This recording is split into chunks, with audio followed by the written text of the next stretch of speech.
Now the next topic is gene. देखो आपने पिछली स्लाइड में देखा था कि कई सारे जो डीएनए होते हैं वो कॉइल होकर, ठीक है, कॉइल होकर क्या बना रहे थे, क्रोमोसोम बना रहे थे ना। इस तरीके का स्ट्रक्चर था ना क्रोमोसोम का, इस तरीके से था, ठीक है। ये देखो ये आपका क्रोमोसोम का स्ट्रक्चर था पिछले डायग्राम में। ऐसे ही आपके ह्यूमन बींग्स के सेल में ऐसे ही 23 क्रोमोसोम होते हैं। पेयर में क्यों है, एक ये, तो 23 पेयर ऑफ क्रोमोसोम्स होते हैं ह्यूमन बींग्स में। किसके बने होते हैं, डीएनए के। नाउ डीएनए किसका बना हुआ होता है, जीन। कई सारी जीन्स जो होती हैं, देखो जीन वो प्लेस है जहां पर सारी इंफॉर्मेशन स्टोर है। आईज का कलर क्या होना है, देन स्किन का कलर क्या होना है, देन किस तरीके से हार्ट का फॉर्मेशन होना है, किस तरीके से फिर मसल्स के फॉर्मेशन होने हैं, हर चीज़ की इंफॉर्मेशन, ठीक है। प्रोटीन कौन से बनने हैं बॉडी में, everything, every information is stored in genes. तो ऐसे ही कई सारे जीन्स जो होते हैं वो डीएनए में प्रेजेंट होते हैं, ठीक है। एंड यही जो जीन्स होते हैं यही आपकी क्या होती है, यूनिट होती है हेरिडिटी की।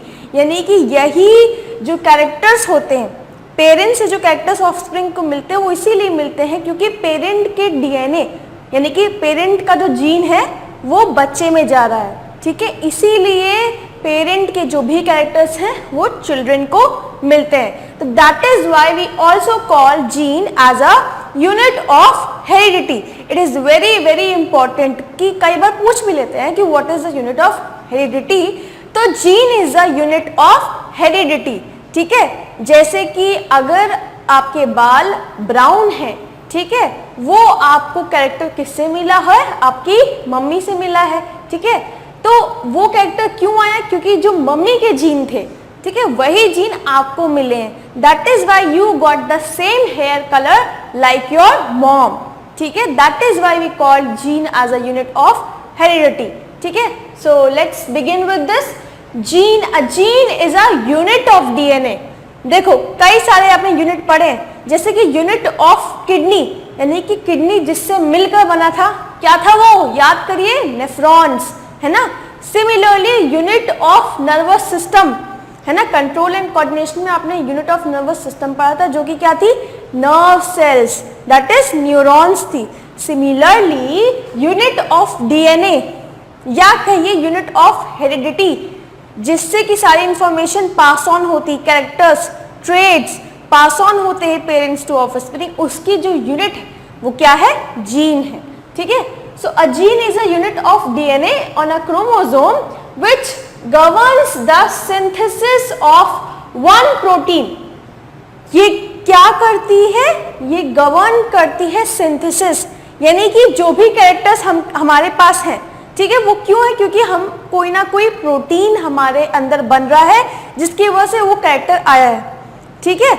जैसे कि बॉडी की मसल्स को ग्रो कराने की प्रोटीन की रिक्वायरमेंट है, उसी तरह से आपकी बॉडी की हर एक चीज, हर एक कैरेक्टर के पीछे कोई ना कोई प्रोटीन है।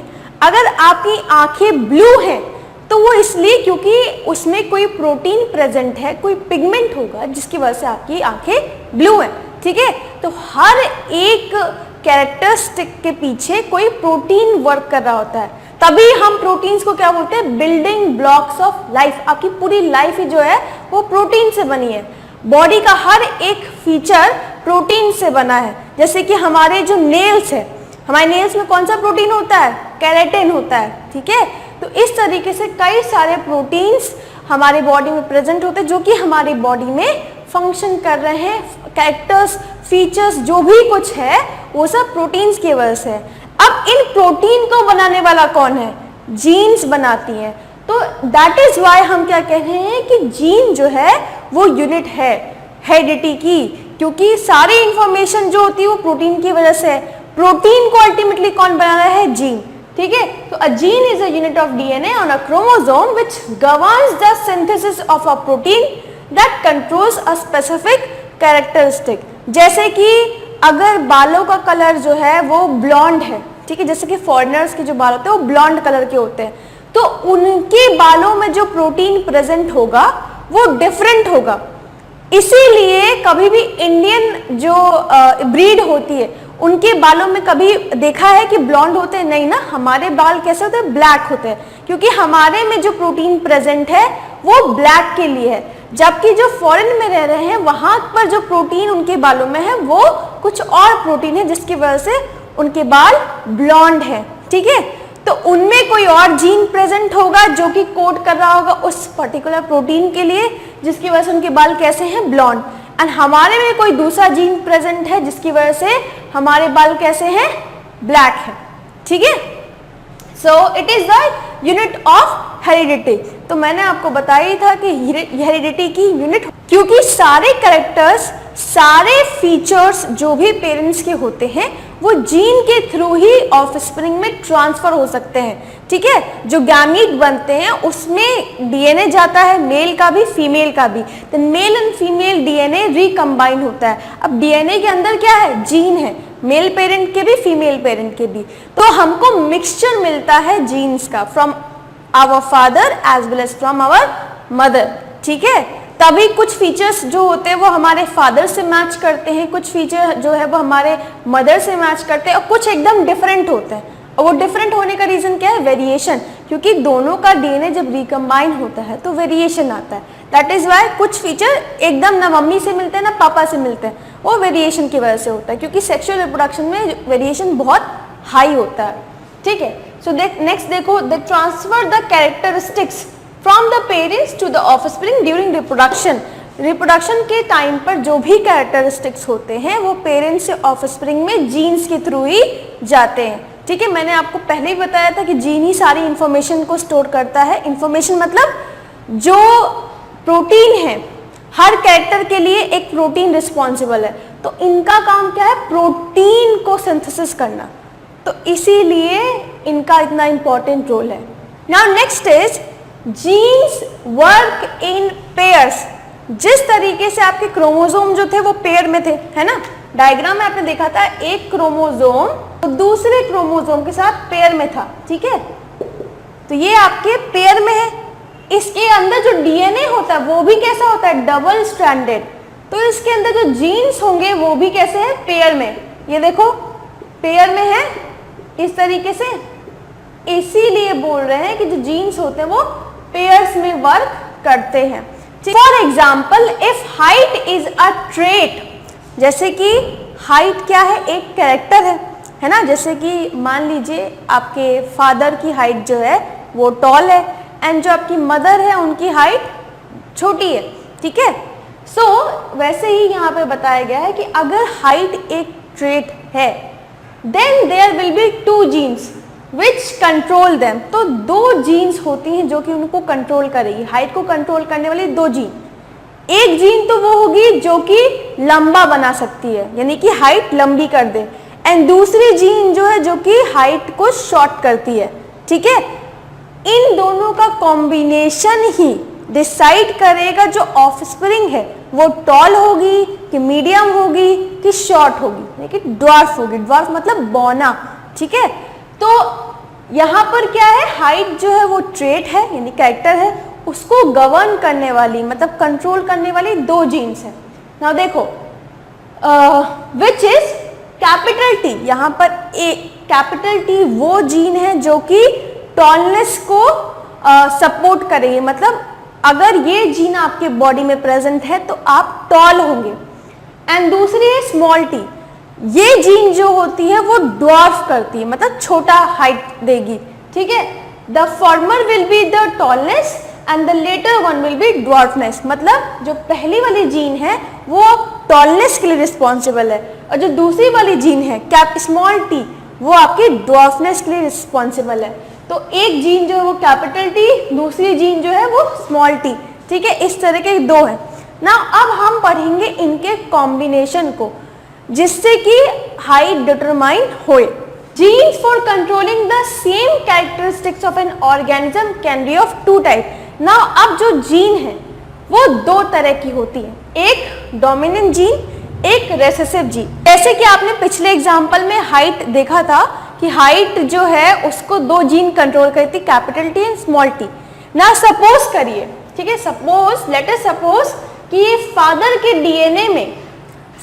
डीएनए में आपका टॉल जीन है, ठीक है, इस तरीके से ये टॉल है, तो उसकी वजह से जो आपके फादर हैं वो कैसे होंगे, टॉल। यानी कि जो मेल गैमीट होंगे उसमें तो एक ही पार्ट जाएगा, तो एक पार्ट मतलब सिर्फ टी जाएगा, कैपिटल टी, दूसरा तो नहीं जाएगा ना, दूसरा तो मदर से आता है। नाउ मदर में देखते हैं, अगर मदर भी आपकी टॉल है, लेट अस सपोज जो मदर है वो भी टॉल है, तो उनके पास क्या होगा, कैपिटल टी, ठीक है। अब गैमीट जो बनेगी उसमें सिर्फ एक ही पार्ट डीएनए का जाएगा, तो देखो जब ये डीएनए आएगा तो मदर का भी क्या है, कैपिटल टी, तो फादर से भी मिला कैपिटल टी, मदर से भी मिला कैपिटल टी, एंड ये दोनों ही जीन टॉलनेस को सपोर्ट करते हैं, तो जो ऑफस्प्रिंग होगा वो भी टॉल हो जाएगा। समझ में आया? नेक्स्ट एग्जांपल देखते हैं। मान लीजिए कि जो फादर है वो ड्वार्फ है, ड्वार्फ मतलब उसमें जो जीन होगा वो क्या होगा, स्मॉल टी, एंड जो मदर है वो टॉल है, कैपिटल टी, तो अब जो बेबी बनेगा उसमें फादर का जीन जाएगा यानी कि स्मॉल टी, एंड मदर का जाएगा कैपिटल टी। अब यहां पर ये बात आपको समझ में आएगी, genes for controlling the same characteristic, same character यहाँ पे जैसे कि हाइट है, हाइट को कौन दो जीन कंट्रोल कर रही थी, एक कैपिटल टी जो कि टॉल कर रही थी, एक स्मॉल टी जो कि ड्वार्फ कर रही थी, ठीक है। So of an organism can be of two type, that is एक है डोमिनेंट, दूसरी रेसेसिव। तो जो डोमिनेंट है वो टॉलनेस के लिए है, जो आपकी ड्वार्फनेस है वो कैसी है, रेसेसिव है। तो अब जो बेबी है, ठीक है, बेबी में स्मॉल टी यानी कि टॉलनेस का भी जीन है एंड ड्वार्फनेस का भी जीन है। तो अब यहाँ पर सोचने वाली बात है कि जो बेबी होगा वो कैसा होगा, वो टॉल होगा कि ड्वार्फ होगा, है ना, सब यही सोच रहे हैं क्योंकि यहाँ पर तो दोनों ही जीन है। तो क्योंकि डोमिनेंट जीन प्रेजेंट है, डोमिनेंट जीन क्या है, कैपिटल टी, ठीक है, एंड रेसेसिव जीन क्या है, मतलब वो जीन जो कि अपने आप को एक्सप्रेस नहीं कर पाता है इन the presence of dominant gene. इसको एक एग्जाम्पल से समझते हैं। दो लोग हैं, ठीक है, एक है चिंटू, ठीक है, एक है चिंटू, एक है मिंटू, ठीक है ना। जो चिंटू है वो बहुत अच्छा हेल्दी है, स्ट्रॉन्ग है, ठीक है, वो बॉर्नवीटा उसने ज्यादा खाया था तो वो बहुत ज्यादा स्ट्रॉन्ग था। एंड जो मिंटू है वो बेचारा पतला दुबला एकदम सूखा हुआ है, उसको खाना ढंग से नहीं मिलता है, ठीक है। तो ना अब मान लो ये दोनों एक जगह पर हैं, इनकी लड़ाई हुई, ठीक है, ये भिड़ गए, तो बताओ कौन जीतेगा? ऑब्वियस सी बात है जो तगड़ा होगा, जो ज्यादा स्ट्रॉन्ग होगा वही जीतेगा ना। तो यहाँ पर इन दोनों में कौन सा डोमिनेंट होगा? चिंटू, चिंटू हमारे डोमिनेंट होंगे, ठीक है, एंड ये कैसा होगा? रेसेसिव। अब आते हैं दूसरी लड़ाई में, यहां पर चिंटू है और चिंटू की लड़ाई उसके जैसे ही किसी और के साथ हो रही है, मतलब कि कोई दूसरा इंसान जो कि उतना ही स्ट्रॉन्ग है जितना चिंटू स्ट्रॉन्ग है, ठीक है। तो यहां पर जो मुकाबला है वो कैसा है? बराबरी का, है ना। सिंपली फिर देखो अब इस मिंटू पे आते हैं। मिंटू की लड़ाई जो है वो अपनी जैसे ही किसी दुबले सूखे हुए आदमी के साथ हो रही है, ठीक है। मिंटू की लड़ाई भी मिंटू जैसे ही किसी पतले दुबले लड़के से लड़ाई हो रही है। तो अब यहाँ पर जो मुकाबला है वो कैसा हो जाएगा? इक्वल। सिमिलरली जीन्स में भी बहुत कंपटीशन होता है, ठीक है, वो भी कॉन्ट्रास्टिंग कैरेक्टर्स रखती है, मतलब कॉन्ट्रास्ट होता है उसमें। अगर एक जीन बहुत ज्यादा आपको टॉल बना रही है तो उसकी कॉन्ट्रास्ट में दूसरी जीन जो होगी वो आपको ड्वार्फ बना रही होगी। सिमिलरली आइस के लिए भी बहुत सारी जीन्स होती हैं। एक जीन जो होती है वो आपकी आइस को ब्लैक कलर देगी, दूसरी जीन ब्लू और कोई जीन ग्रीन, इस तरह से सो ऑन, ठीक है। सिमिलरली कलर, स्किन कलर, एक जीन जो होगी वो आपको बहुत ही खूबसूरत बनाएगी, मतलब एकदम वाइट टोन देगी। दूसरी जीन जो होगी उसका ऑपोजिट पूरा डार्क टोन देगी। एंड और भी कोई जीन होगी जो कि बीच का देगी, ना डार्क ना फेयर, है ना। तो इस तरीके से जो आपकी बॉडी में जीन्स होती हैं, जो भी कैरेक्टर्स होते हैं उसको कई सारी जीन्स कंट्रोल करती हैं, 2 भी कर सकती है, 2 से ज़्यादा भी। जैसे हाइट के लिए 2 हैं जीन्स, एक जो कि आपको लंबा बनाएंगी, एक जो आपको छोटा बनाएंगी। वैसे आइस के लिए जो जीन्स हैं, कलर, आइस कलर के लिए जो जीन्स है वो कई सारी हैं, उनका ही मिक्सिंग डिपेंड बताता है, गवर्न करेगा कि कौन सा आइस का कलर है। सिमिलरली हेयर के कलर के लिए बहुत सारी जीन्स हैं। तो कैरेक्टर एक है, ठीक है, पर उसको जीन्स जो हैं कंट्रोल करने वाली वो कई सारी हैं। नाउ जीन्स तो कई सारी हैं, पर कौन सी अपीयर होगी, कौन सी हमको देखने को मिलेगी, इतने कंपटीशन में नंबर 1 पे आएगा कौन? तो वही नंबर 1 पर जीन आता है जो कि डोमिनेंट होता है, ठीक है। जैसे कि लड़ाई में जो जंग जीतेगा उसी का नाम होगा, है ना। सिमिलरली जब जीन्स है, कैरेक्टर तो एक ही है, पर उनके लिए जो लड़ाई है या कंपटीशन है वो बहुत ज़्यादा है, तो कंपटीशन में जो जीतेगा वही उभर के आएगा। तो ठीक है, जैसे कि अगर आइस के लिए बहुत सारी जीन्स है, ब्लैक कलर के लिए जीन है, ब्लू कलर के लिए जीन है, ग्रीन कलर के लिए जीन है, बट उस कंपटीशन में जो जीतेगा वही कलर अपना दे पाएगा, एंड बेबी का जो कलर होगा वो उसी जीन की वजह से होगा। तो जो जीन फाइनली जीत कर, है ना, जंग जीत कर फाइनली अपने आप को दिखा पाती है, ठीक है, जो कैरेक्टर्स वो दिखा पाती है, उस जीन को हम कहते हैं डोमिनेंट जीन, ठीक है। तो जो जंग में जीत जाए, ठीक है, उसको कहेंगे डोमिनेंट जीन, यानी कि जो अपने फीचर को या कैरेक्टर्स को दिखा पाए नेक्स्ट जनरेशन में, ठीक है।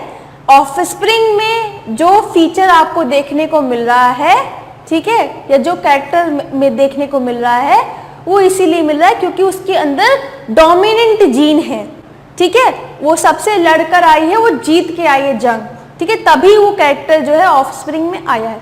देन दूसरी होती है रेसेसिव जीन। रेसेसिव जीन वो होती है जो कि आपकी दब जाती है। अगर कई सारे डोमिनेंट जीन हैं, उसमें जो रेसेसिव जीन होती है उसका जो कैरेक्टर है वो क्या होता है, दब जाता है, वो नहीं शो हो पाता है, ठीक है। जैसे कि चिंटू और मिंटू की लड़ाई में मिंटू क्या था, हार गया था ना, क्योंकि वो क्या है, उसके सामने वो कमजोर है। तो जीन में भी 2 तरह की जीन होती है, एक डोमिनेंट, एक recessive. Next is dominant gene. तो अब हम डोमिनेंट जीन की डेफिनेशन पढ़ते हैं, क्योंकि अभी तो मैंने जो बताया वो तो एकदम कैजुअल वे में है। आपको एग्जाम में जब आएगा क्वेश्चन, कुछ साइंटिफिक डेफिनेशन देनी होगी, ठीक है। तो अब हम साइंटिफिक डेफिनेशन को समझते हैं। देखिए, the gene which decides the appearance of an organism. देखो, अपीयरेंस यानी कि वही जीन जो कि फाइनली अपीयर होती है ऑफस्प्रिंग में, ठीक है। जैसे कि मेरा स्किन टोन जो है वो फेयर है, तो वो इसीलिए क्योंकि जो मेरे अंदर जीन प्रेजेंट है वो डोमिनेंट आया है, ठीक है।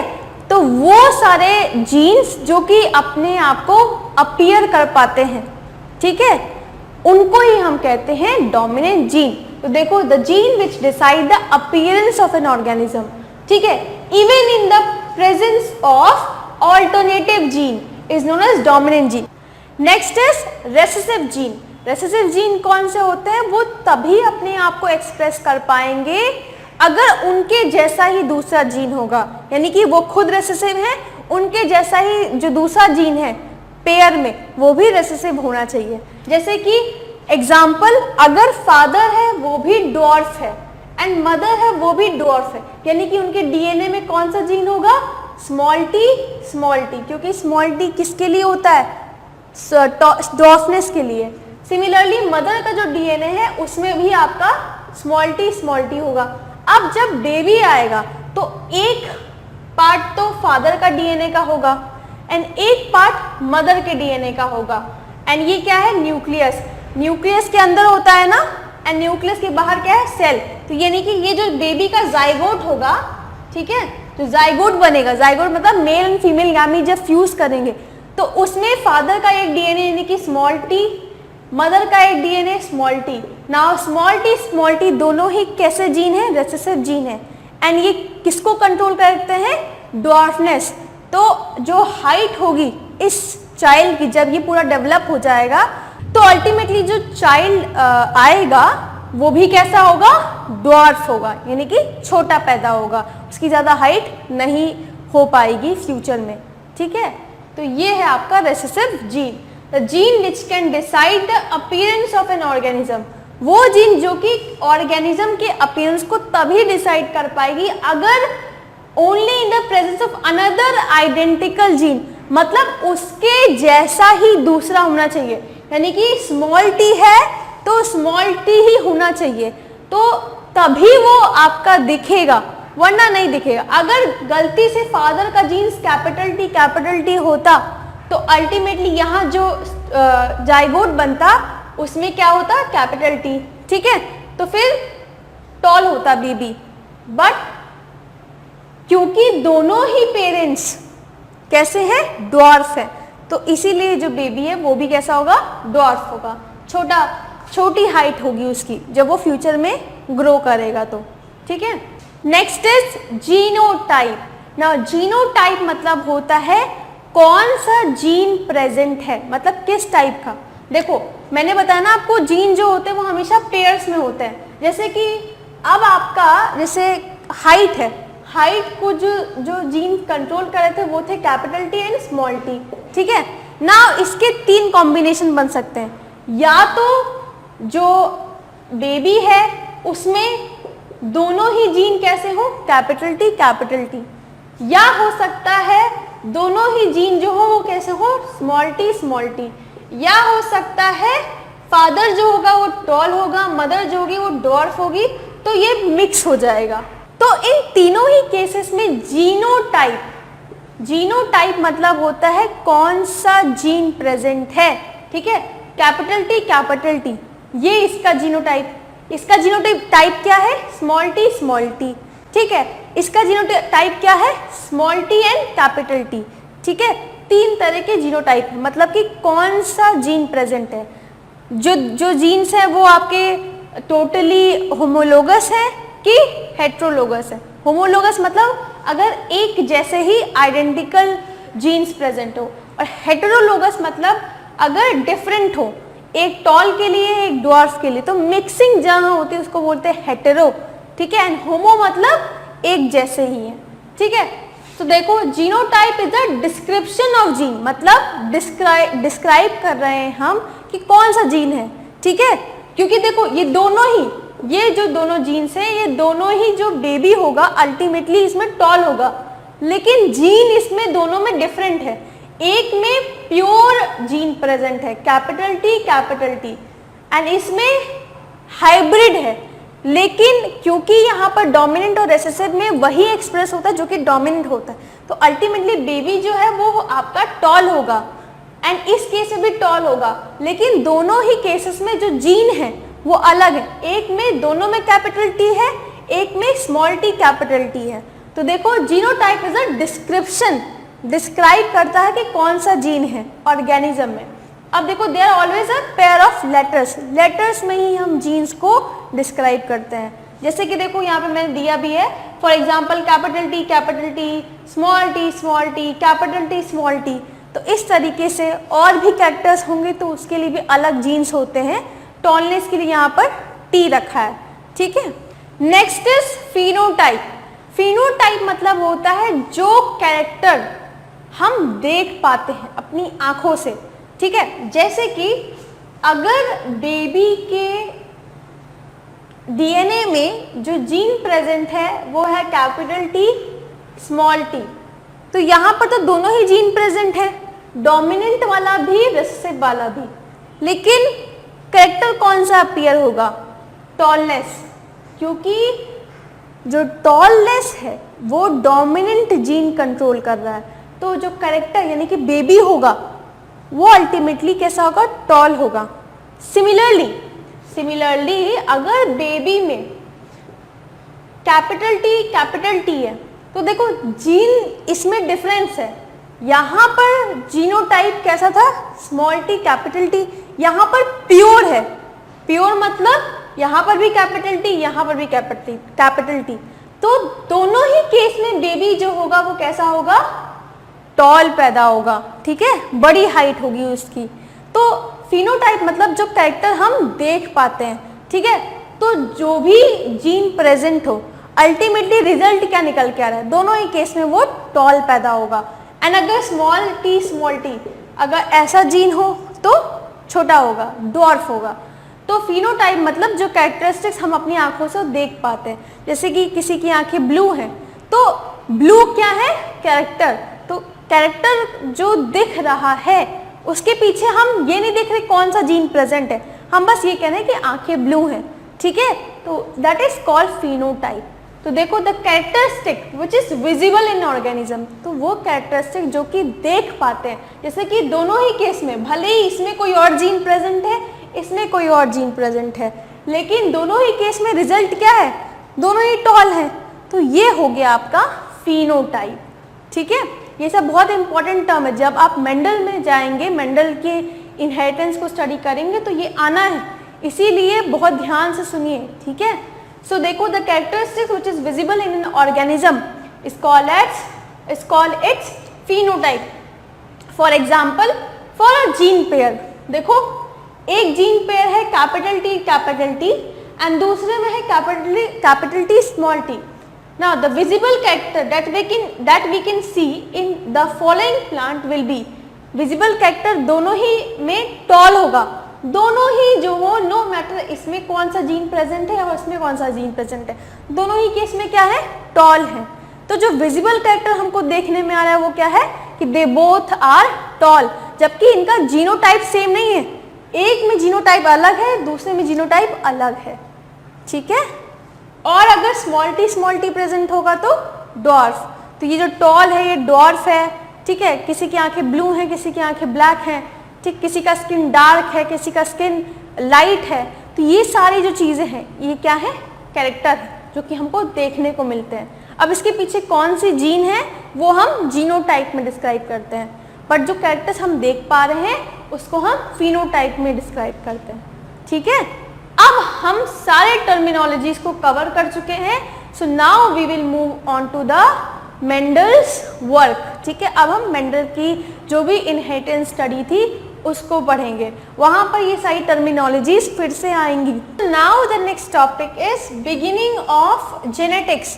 मैंने आपको बताया ही था ना कि कौन से कैरेक्टर, ठीक है, जीन तो बहुत सारे हैं, बट कौन से कैरेक्टर्स जो है वो अल्टीमेटली ऑफस्प्रिंग में जाते हैं या कहिए अपीयर होते हैं, उसको सबसे पहले बताने वाले कौन थे, ग्रिगोर जॉन मेंडल। यानी कि कौन से कैरेक्टर्स इनहेरिट होते हैं पेरेंट्स से ऑफस्प्रिंग में, उसको सबसे पहले स्टडी करने वाले हमारे मेंडल सर थे। इनका नाम है Gregor John Mendel, was an Austrian geneticist and regarded as the father of genetics. Now why he is called as father of genetics, because सबसे पहले जीन के बारे में बताने वाले कि जो भी कैरेक्टर्स होते हैं वो इनहेरिट होते हैं वाया जीन।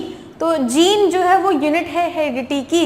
ये सारी चीजें, हर चीज की नॉलेज, मतलब जो बेसिक्स से स्टार्ट हुआ था वो सब कुछ आपका ग्रिगोर जॉन मेंडल ने किया था, ठीक है।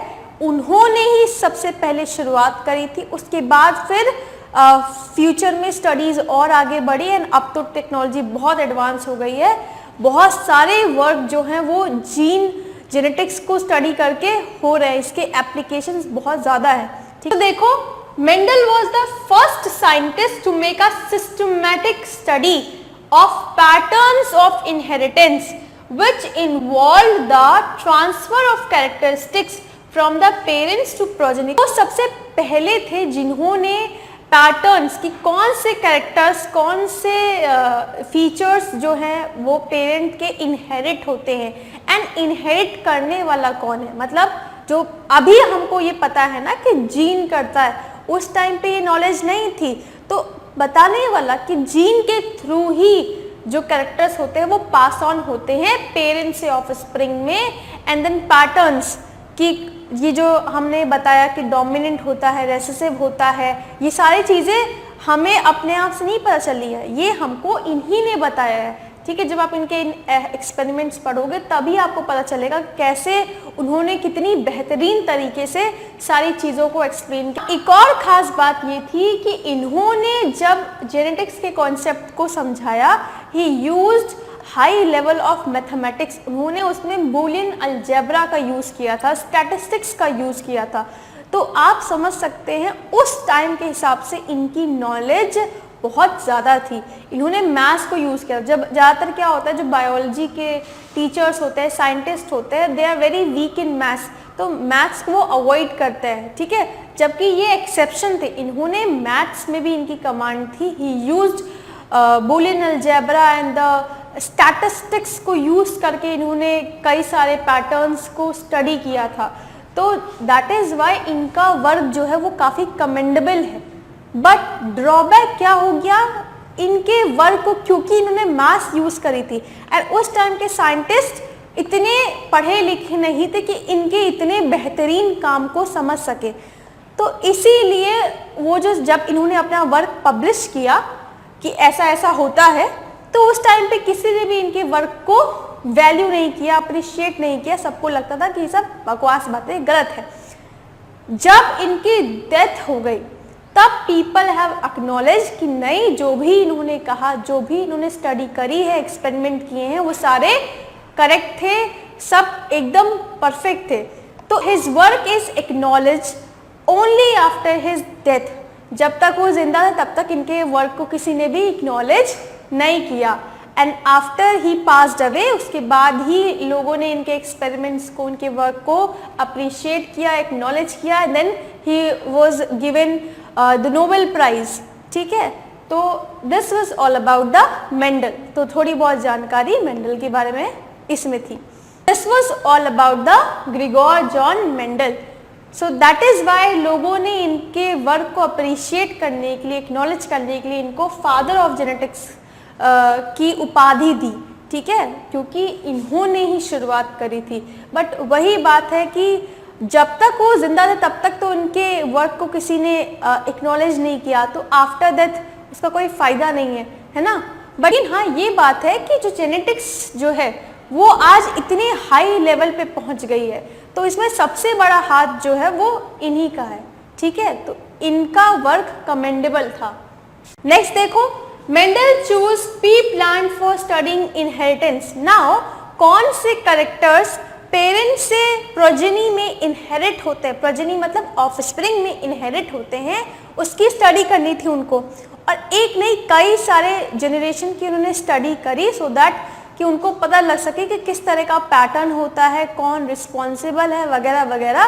तो यही सब करने के लिए उनको एक पर्टिकुलर स्पीशीज़ को चुनना था जिस पे वो स्टडी कर सके ना। मैंने आपको पहले ही बताया था, क्योंकि ह्यूमंस की लाइफ स्पैन बहुत ज़्यादा होती है, तो उसमें कई सारी जनरेशन को स्टडी करना पॉसिबल ही नहीं है। वो एक या दो जनरेशन के बाद वो खुद ही ख़त्म हो जाते हैं। तो इसीलिए उन्होंने उस प्लांट को चुना जिसमें कि कई सारी जनरेशन को बहुत ही कम समय में स्टडी कर सकते थे।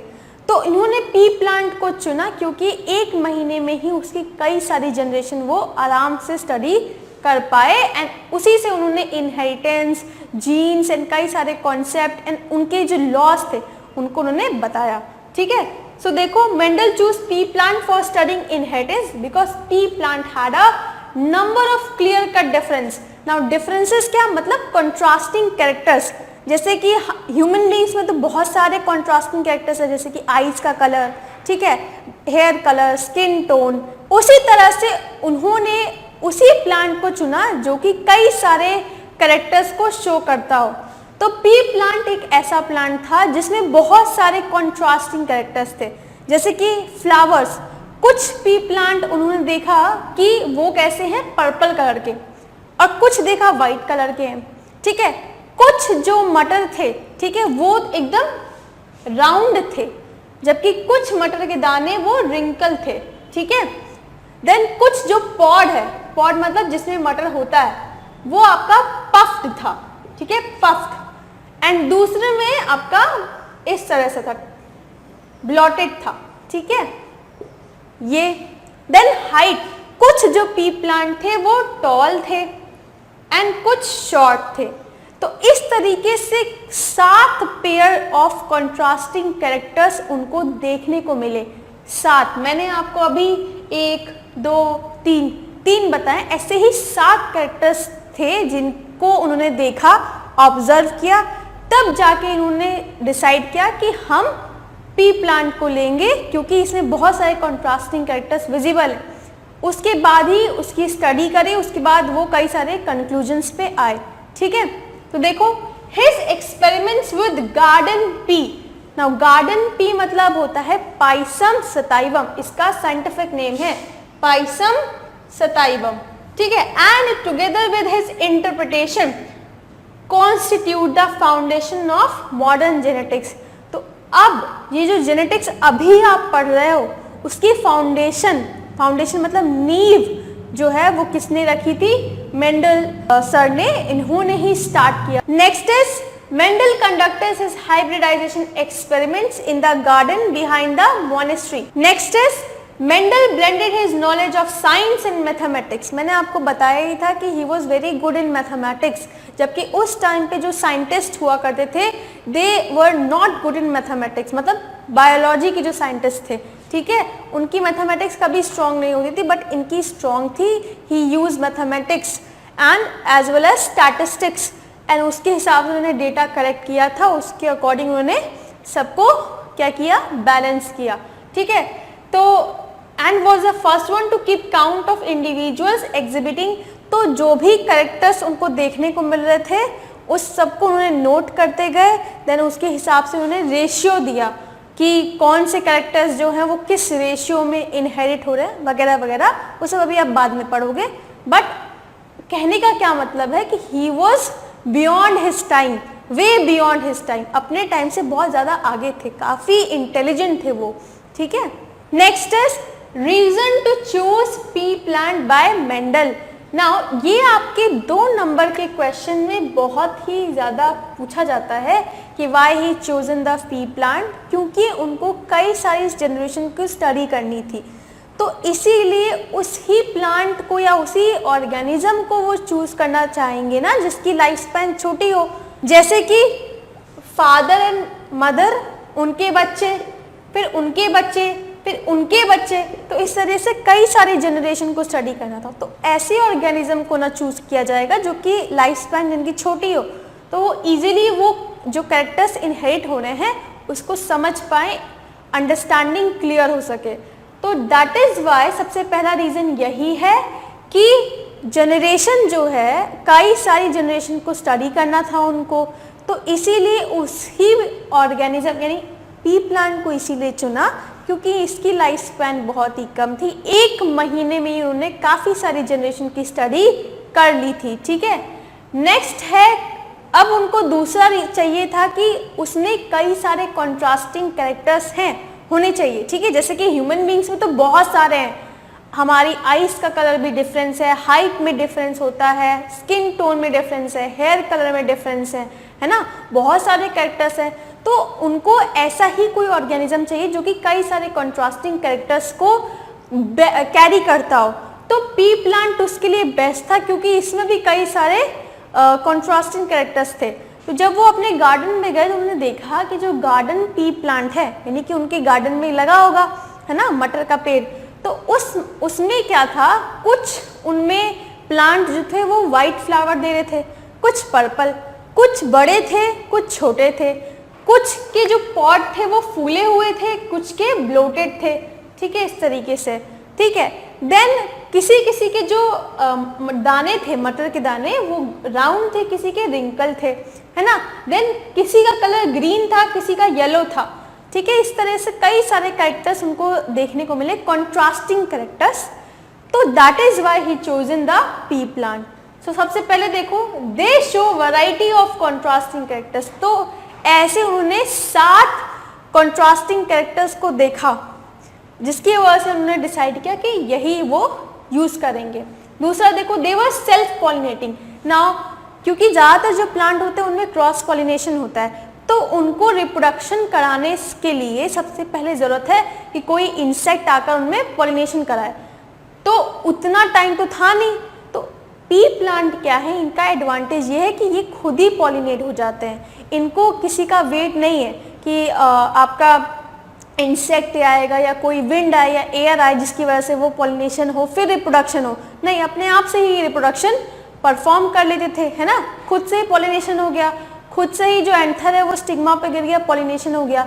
तो इसीलिए जो टाइम क्रॉस पॉलिनेशन में वेस्ट होता है वो बच रहा था, ठीक है।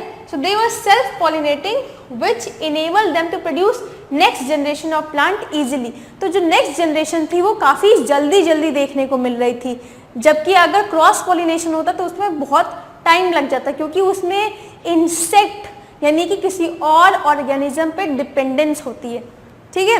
नेक्स्ट देखो, many generation of P plant can be produce in a comparatively short time span, क्योंकि कई सारी जनरेशन आपकी देखने को मिल रही थी, क्योंकि इनकी लाइफ स्पैन कैसी है, छोटी है, तो इसीलिए कई सारी जनरेशन को वो स्टडी कर पा रहे थे। So these are the 3 reasons जिनकी वजह से मेंडल ने पी प्लांट को यूज किया। Now it can come in the 2 marks और 3 मार्क्स, तो इसको अच्छे से प्रिपेयर करिएगा, काफ़ी बार ये क्वेश्चन आता है, पेट क्वेश्चन है सीबीएसई का, दूसरे और तीसरे साल में रिपीट करते हैं इसको, ठीक है। नेक्स्ट टॉपिक इज इनहेरिटेंस, क्योंकि हम मेंडल के एक्सपेरिमेंट्स पढ़ने जा रहे हैं जो कि इनहेरिटेंस को डिस्क्राइब करते हैं, मतलब वो बताते हैं कि कैसे कौन से कैरेक्टर्स इनहेरिट होते हैं पेरेंट्स से ऑफस्प्रिंग में। तो इसीलिए हम यहाँ पर इनहेरिटेंस यानी कि डेफिनेशन और इनहेरिटेड ट्रेट्स क्या होते हैं यहाँ पर थोड़ी बहुत बात कर लेते हैं, उसके बाद फिर हम चलेंगे मेंडल के क्रॉस पर, ठीक है। तो देखो, इनहेरिटेंस मतलब होता है transmission of genetically controlled characteristics from one generation to next. तो जो वो कैरेक्टर्स जो कि जीन में प्रेजेंट होते हैं, जैसे कि मैंने आपको बताया ना 2 तरह के कैरेक्टर्स होते हैं यानी कि ट्रेट्स होते हैं, एक इनहेरिटेड एक एक्वायर्ड। तो इनहेरिटेड ट्रेट्स वो होते हैं जो कि जीन्स के थ्रू एक जनरेशन से दूसरी जनरेशन पास ऑन हो जाते हैं, जैसे कि आईज का कलर, हेयर का कलर, स्किन का कलर, जो पेरेंट्स का है वही आपको मिल जाता है ना। बट जो एक्वायर्ड ट्रेट्स या कैरेक्टर्स होते हैं वो ट्रेट्स होते हैं या बोलिए कैरेक्टर होते हैं जो कि हम अपने लाइफ टाइम में अचीव करते हैं, एंड वो कैरेक्टर्स पास ऑन नहीं हो सकते एक जनरेशन से दूसरी जनरेशन, ठीक है। अगर फादर या मदर जो है वो अच्छे हैं म्यूजिक में यानी कि they are good singers, then it is not necessary कि जो चिल्ड्रन होगा वो बाय बर्थ सुरीला पैदा होगा, वो बाय बर्थ बहुत ही अच्छा गाता होगा, नहीं, ये सब चीज़ें जो होती हैं ये आपके रिप्रोडक्टिव सेल्स में इसकी इंफॉर्मेशन नहीं स्टोर होती है, ठीक है, नॉन रिप्रोडक्टिव सेल्स में होती हैं। सो इसीलिए ये कैरेक्टर्स एक जनरेशन से दूसरी जनरेशन में नहीं पास होते। वही कैरेक्टर्स या बोलिए वही कैरेक्टर्स जो कि आपके रिप्रोडक्टिव सेल्स के डीएनए में होती है वही आपके पास ऑन होती है, ठीक है। So it is transmission of genetically controlled characteristics. तो जो जीन्स जिन कैरेक्टर्स को कंट्रोल करती है वही आपके पास ऑन होते हैं एक जनरेशन से दूसरी जनरेशन, ठीक है। Next is inherited traits, is transmission of particular characteristics from parents to their offspring generation to generation which bear all basic characters with great deal of variation। तो वो characters होते हैं या ट्रेट्स होते हैं जो कि एक जनरेशन से दूसरी जनरेशन में पास ऑन होते हैं, ठीक है। बताया ही है एक्वायर्ड और इनहेरिटेड ट्रेट जब बताया था, तो वो कैरेक्टर्स जो कि आपके पेरेंट्स से ऑफस्प्रिंग में ट्रांसफ़र होते हैं, ठीक है। तो वो कैरेक्टर्स को हम क्या कहते हैं, इनहेरिटेड ट्रेट्स कहते हैं। जो भी बॉडी डिज़ाइन है, ठीक है, हम अपने पेरेंट्स के जैसे ही, मतलब बॉडी डिज़ाइन जो होता है वो सिमिलर होता है। डॉग का बच्चा जो होता है डॉग जैसा, ये कैट है कैट की तरह ये जो कैरेक्टर्स है वो सारे जीन में होते हैं। तो जो फादर या मदर का डीएनए होता है वही आपका ट्रांसफ़र होता है, तो ये कैरेक्टर्स उन्हीं से इनहेरिट होते हैं, ठीक है। So it is a transmission of particular characteristics from parents to their offspring generation to generation, एक जनरेशन से दूसरी जनरेशन, दूसरी जनरेशन से तीसरी जनरेशन में सारे कैरेक्टर्स पास ऑन होते रहते हैं। तो ऐसा नहीं है कि एक जनरेशन, जैसे कि हमारे जो दादा के दादा परदादा जो होंगे, अगर वो जो हैं वो ह्यूमन थे तो और रिप्रोडक्शन करने के बाद थोड़े लंबे समय के बाद 10 जनरेशन के बाद उनमें से काऊ या मंकी का बच्चा आएगा, नहीं, जनरेशन आफ्टर जनरेशन ह्यूमंस ही निकल के आएंगे, है ना। ऐसा कभी नहीं होता है कि वो मंकी को या किसी और स्पीशीज को बर्थ दे रहे हैं, नहीं, क्योंकि सेम डीएनए आपका ट्रांसफर हो रहा है, इनहेरिट हो रहा है एक जनरेशन से दूसरे जनरेशन,